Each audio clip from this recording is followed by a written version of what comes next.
Today, I'm going to tell you exactly why your training feels stuck. Now, if you're one of those people that are constantly chasing PRs or treating every workout like a competition, I have some news for you. And the best athletes don't treat every workout like game day because they know the difference between training versus testing. And that's exactly what I'm going to be talking about on today's podcast. And I'm going to tell you exactly when to focus on each because there is a place for both.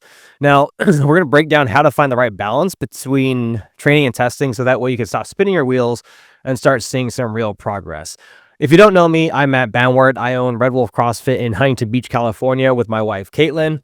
And we started this podcast with one goal in mind, and that was to make fitness education accessible, engaging, and effective for everyone. So this is another podcast of my one podcast a week for a year on program design, and I hope you enjoy it. Let's define terms. So today we're talking about training versus testing and why your training feels stuck. So let's define what the difference is between training versus testing. So training is a structured approach to improving fitness over time. And then testing is assessing performance to measure progress to determine capacity. And the reason why that understanding the difference between this when it comes to designing a training program is extremely important because there's a time to go really hard and to go all out and to burn and to see what your limitations are. And there's also a time to where we have to focus on your mechanics, your pacing, building an aerobic base, skills and drills, building strength, having rest intervals.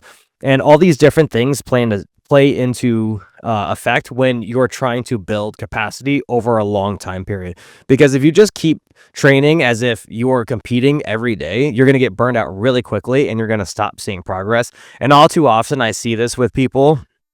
Not only just people who want to compete, but also people who are just your regular gym goers. They just think, well, I just have to go super hard all the time, 5 days a week, and I'll see progress. Well, you will for a little bit amount of time. However, over time, the training needs to be more structured and there needs to be periodization in there. And what we're talking about is the peaks and valleys of training. So there's going to be ups, there's going to be downs, and the downs are there to help you recover and to let your nervous system recoup before you start hitting it hard again. And there's different ways to do this, both on a micro and a macro scale.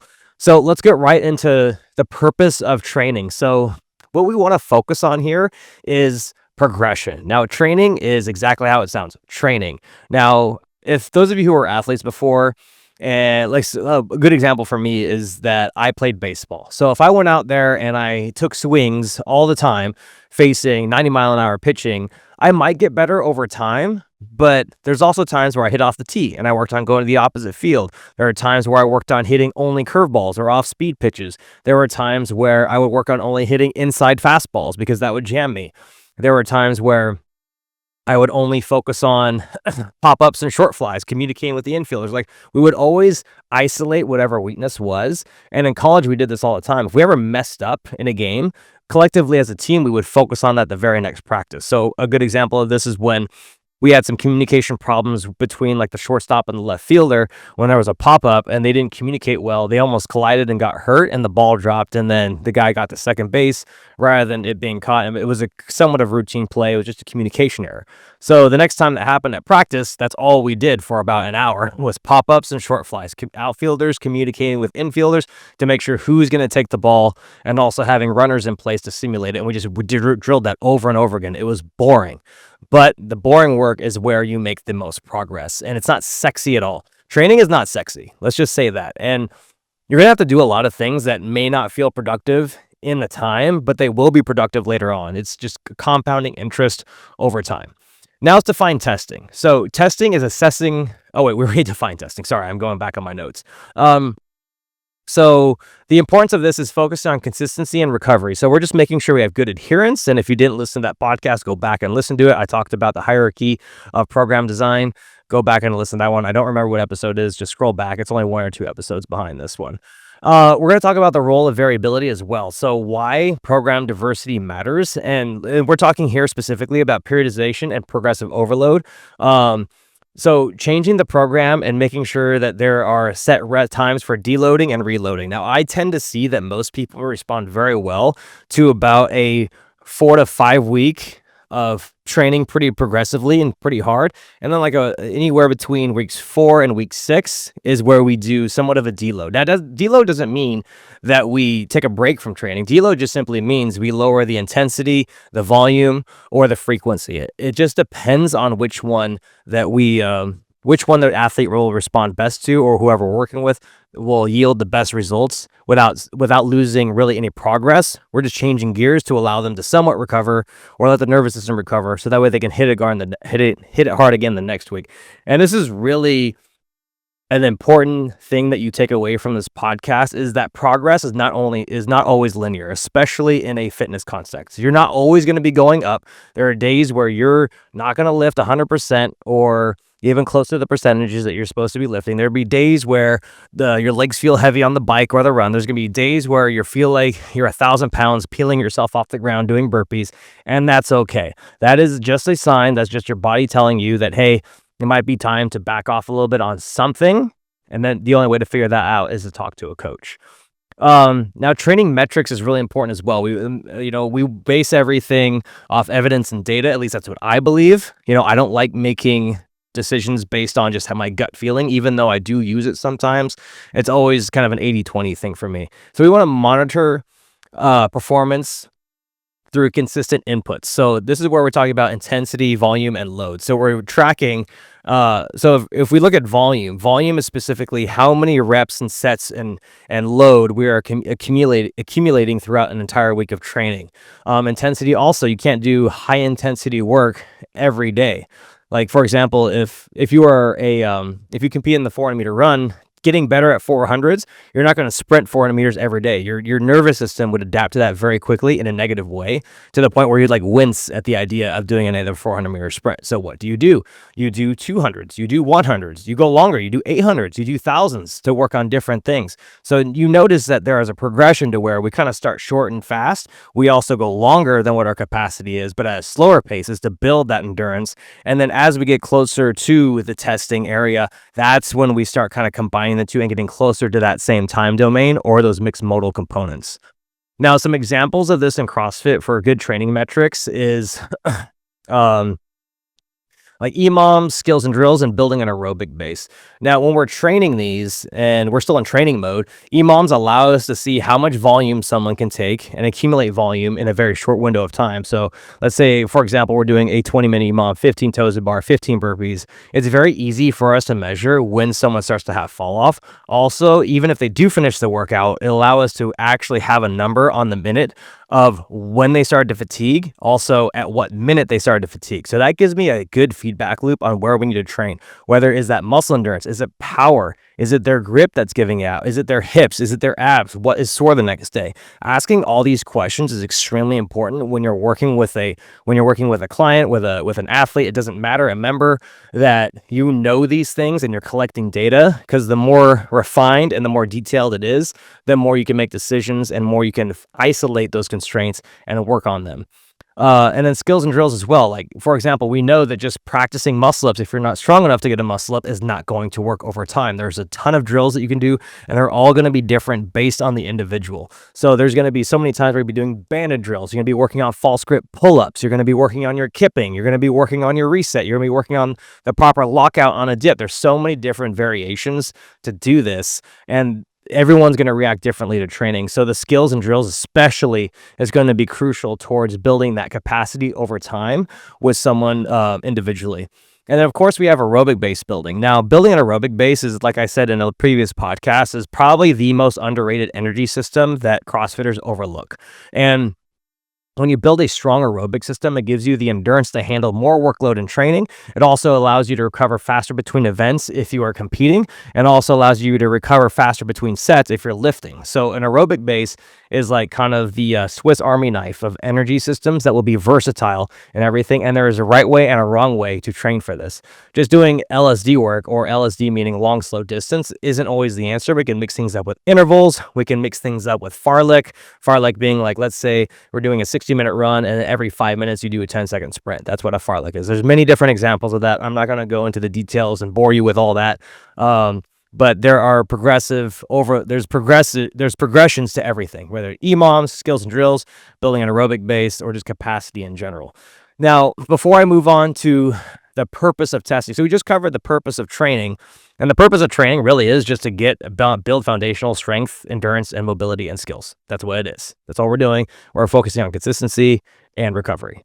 So that covers the purpose of training. Now, before we move on to the purpose of testing, if you do me a favor and please subscribe, rate, or follow this podcast for more content. I do this completely for free just because I love sharing what I know, and I hope this is helpful to you. So if you please do me a favor and just either subscribe, give me a 5-star review if you actually like it. Please don't give me a 1-star if you don't like it. Just stop listening.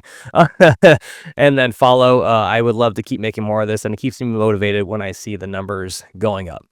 Let's move into the purpose of testing now. So now this is where we're looking at performance evaluation, and this is also the most common areas of where people kind of get messed up. So when we're talking performance evaluation, we're talking testing benchmarks, like let's say Fran, Cindy, just classic CrossFit workouts or whatever benchmark you're doing, doesn't matter which one as long as it's a benchmark. PRs, so you're lifting PRs, your 1-rep max snatch, back squat, whatever, and then competitive simulations. So competitive simulations being like styles of workouts that you would probably see in a competition itself. So the frequency of testing is very crucial to this. So how often should testing occur, and why over-testing can actually hinder progress? So testing should really occur about every 8 to 12 weeks, maybe every 16 weeks. Testing really, I mean, you can really test whenever you want, but testing doesn't really need to happen as often as you think, because as long as the main focus should be focused on training. And like I said, there's really no wrong way or wrong time frame to test. It's like kind of test whenever you want, but test when you're actually ready and when the training cycle's over, or when you're about to start a new training cycle. You have to test at some point, because if you don't test it, how do we know what to work on? And why over testing can hinder progress. Now, this is what I'm talking about specifically in your classic CrossFit classes, of where people will just go super hard, just try and win the workout, or they'll try and pace or game the workout rather than actually focusing on training. So a good example of this is, for example, let's say there's like 5 power cleans, 10 toes to bar, and 15 wall balls. Now, in a testing you're going to approach this much differently when you are training and when you are testing. So for example, if someone is doing this as a test, let's say this is a 20-minute AMRAP, 5 cleans, 10 toes to bar, and 15 wall balls, that they're going to go singles on the cleans to save their grip for the toes to bar. Toes to bar might be broken up early, and they're going to be pacing it. The wall balls will probably be unbroken, and then they go right back to the bar and start doing singles. Now, that's good, because we're pacing appropriately, we're saving our grip. That is great for testing and for competing. Now, if we're training, a better way to get better at that capacity is to do 5 unbroken power cleans, 10 unbroken toes to bar, 15 unbroken wall balls. That will give me much better feedback on where your muscle endurance is. How long are you resting between exercises? And then how many rounds can you get by going unbroken? Or you can even change it up even more and make the workout a sprint, and then give them a 2 to 3 minute rest after each set. That also tells me how fast can you complete it unbroken, and then with a fresh restart every time, and doing that maybe like 7 sets for time with 2 to 3 minutes rest in between. You can see that there's a significant difference. Now, some people have even told me when I've trained them for regionals or trained them for another competition, like, Matt, there's too much rest. I'm like, first off, no, there's not. And 2, we're not training that, okay? Just because there's rest involved and you're not resting in a CrossFit WOD doesn't mean that you don't train with rest, because when you're training with rest, you're allowing yourself to recover. You're allowing yourself to focus on, how can I do this faster and more efficiently?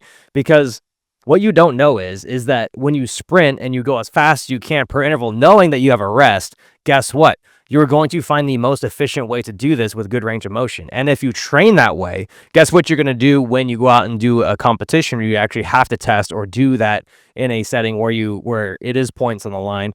You're going to be more efficient, and guess what? You're going to have to pace it a little bit more. So guess what? Your heart rate's going to be a little bit lower. You're going to feel great. So there's the training versus testing kind of example in one workout. And then not to mention the psychological aspects of testing is that mental preparation and the competitive mindset during testing is a lot different than when you're training. Training, testing, or when you're competing, you're thinking about points, and you're thinking about what do I have to do to game it and to pace it to where I can win and maximize my points, or how to win. Whereas that's a lot different than training, because training, it doesn't matter if you win or lose, because you're training. You're training to get more points and to increase your capacity to gain more points or to win that competition. And when we're collecting data, we want to make sure that we use tests that are easy to measure and that don't have a lot of variables when we do retest. So it helps us refine the programming and also identify strengths and weaknesses. So for a very easy example of this is like a 2K row for just measuring overall capacity. Like there's a big difference between doing a 2K row and an 8-minute AMRAP with like kettlebell swings, burpee box jump overs, and thrusters. Okay, so let's just say that you do one or the other. The 2K row is going to give us really good feedback because you're on the machine the entire time, and we're not taking into account for form improvements, efficiency improvements. Oh, actually, we probably are, depending on, but I mean, most people can row pretty decently, and also transitions. So when you're doing the other workout with like the thrusters, burpee box jumpers, and kettlebell swings, there's a lot more variables going on. Like you could just be more efficient with the hips. You could just the stations could be closer together depending on how you're retesting it.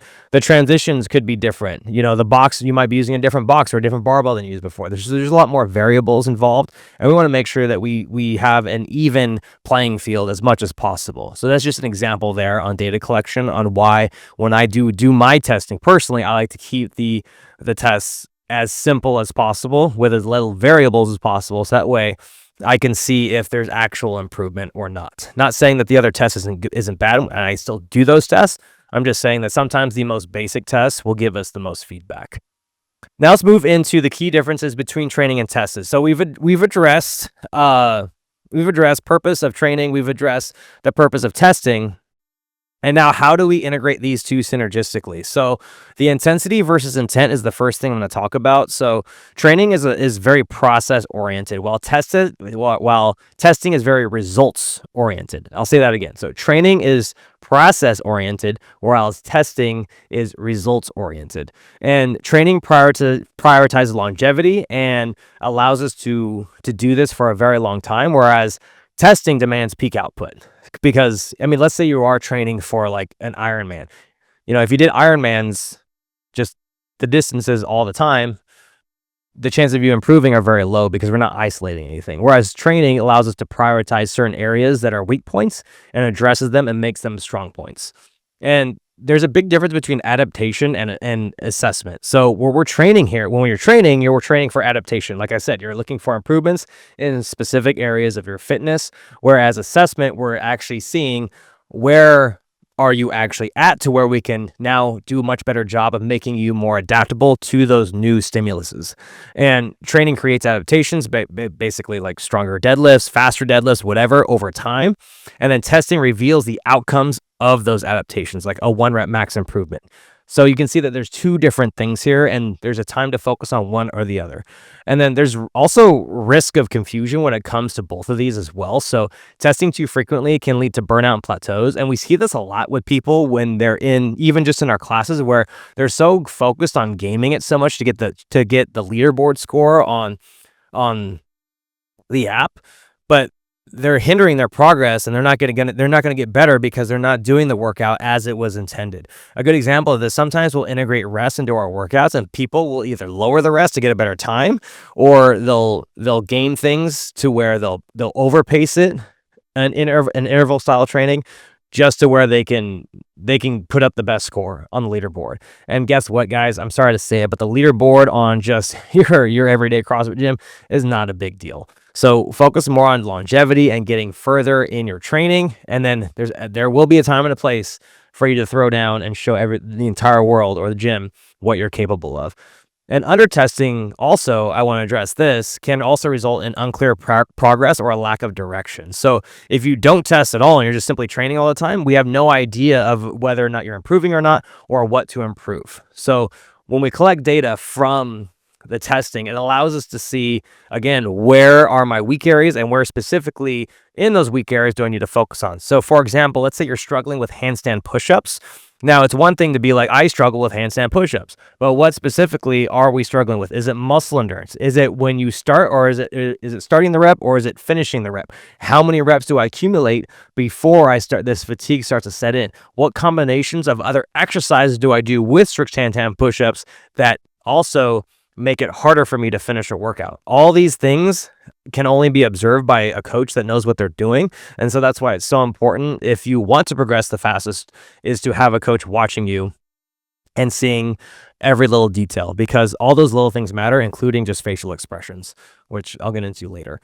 Now we're going to go into integrating training and testing into program design. This is my last piece before I go into mistakes and misconceptions. So we want to look at the macro cycle overview. So when you're doing a training cycles, there are both macro cycles and micro cycles, and balancing training and testing across different phases. So there's both off-season, preseason, and in-season training. And so just a quick overview of each. When I look at this and I'm trying to peak someone for their fitness, for let's just say they're going to do a local competition, what I would do is a year, let's say that I know I have a year to plan. So I would focus on the first 90 days of that phase of building an aerobic base and building front end strength. So that is kind of the preseason stuff, because what we're doing is we're actually preparing the body to take on as much volume as possible for the next training cycle. And the next training cycle, that's when we start adding more intensity, we start building volume, we start adding strength work. That's when we really work on skills and drills as well, because we want to refine all these things and we want to cram last minute on these, because if you don't have the skill to do something, skill development takes a lot longer than you think. So we have to start that early. And then as we close into the season, like preseason, that's when we start doing more classic CrossFit WOD. So for example, preseason, we're doing, long aerobic work, building a base, 1 rep max strength, or building front end strength, I should say. So anywhere between the 1 and 5 rep range to build that overall kind of just stimulus and building the nervous system to take on more. And then as we get closer to the season, both close in. So the aerobic sessions start getting more glycolytic. They start closing in a little bit closer. The reps start getting higher, or mimicking that of CrossFit, of a classic CrossFit workout. And about 4 weeks out, or about eight to 4 weeks out, depending on what we're doing, that's when we start adding a lot more just classic CrossFit, kind of like what you see in the classes or in competitions, because that's when we're actually applying it, and we want to make sure the nervous system is prepped and the pacing is right appropriately for the competition itself. Because a lot of people don't know this, but as you get fitter and as your aerobic base gets better, you have to also learn how to repace again, because you are fitter. So how you pace something before isn't how you're going to pace something now, because guess what? Your mitochondria is better, you have better blood flow, your skills are better, you're more efficient, your mobility is better. So guess what? Your capacity has increased, and therefore your pacing has to change. And the only way we can do that is to start getting ahead of that before you go out there. So that's when we do start integrating more mixed modal training, the closer we get to the CrossFit, or closer to that event itself. Now, when we do periodization for CrossFit athletes, that we want to create a linear periodization for strength. So that just means progressive overload. We want to make sure that our lifts are consistently going up with some deload weeks in there. So a good example of this, a classic 5 sets of 5 at 80%, depending on the lift. And then as we start to increase that, we change the reps, we change the load, we change the rest times, we change the tempo. All these are variables. I wish I could give you specifics, but it's not really worth our time here. And then about a week out, that's when we start going back down to about 75%, just to keep the nervous system fresh, still feeling something. And that's also where we lower the volume as well. And we're focusing mostly on just intensity and frequency. And volume's low, so that way it allows the muscles and the nervous system to recover, while still keeping the nervous system fresh enough to where it's ready to go out there and hit it hard. Let's go into our final section here, which is mistakes and misconceptions about both. So some common errors that you treat every workout as a test. Every workout is not a test. There's a time and a place to work on these things, and that's the best time. Let's say in a class context. If you're in a class, work out with intent. Don't try and just win the workout. Don't try and put up the best score on the leaderboard. Your role, especially if you're in the class, is to try and do the workout as efficiently as possible, and always to keep moving depending on what the workout is, and to not try and game the workout to where you're just putting up a good score, but to where you're actually training and pushing yourself in the appropriate ways and whatever the stimulus is desired. If you're not sure what that stimulus is, just talk to the coach or one of us, and we will definitely help you out with that. And then also a common error is ignoring recovery and training adaptation. So this is recovery is something that is probably the most important thing, other than building an aerobic base, but an aerobic base helps you recover better. You want to make sure that the training adaptations that you're doing, that you're actually following through with the training protocols and doing it with intent, kind of just recycling back to what I just said. And from a coach's perspective, it's my job to ensure that everyone I'm working with knows when they are training versus when they are testing. And this is kind of the purpose of the podcast right here, is because I don't talk about this often enough, but like I said, there's a time and a place for testing. There's a time and a place for training. And it's our role to do a better job of letting you know what we're doing, why we're doing it, and how this is going to help. And from an athlete's perspective, your role is to recognize the importance of patience in building fitness and realize you're going to have to do a lot of boring crap in order to get to the next level. Like, for example, like no one enjoys rowing for 60 minutes straight at a zone 2 at a moderate pace to build mitochondria in the cells. But guess what? That is going to increase your recovery. That's going to increase your work capacity. Even though it feels really dumb in the moment and it feels like you're not being productive, you actually are. And same thing with rest periods during intervals. Like sometimes I'll prescribe people with even a 3-to-1 rest to work ratio. And they're like, why am I resting 8 minutes for a 3-minute workout or 3-minute intervals of working? I'm like, well, we're working on pure power. I want you to go out. I want you to give me everything you got for 3 minutes, pure sprint. And then we do a full recovery, because what we're training the lactate to clear from the system faster. So that way, when you do get into a WOD, you're already used to going really hard, but you're actually backing off a little bit because you can't go at a full 3-minute sprint if it's 12-minute AMRAP. So what you're doing is you're training your body to clear lactate even faster and more efficiently than if you weren't training in that style.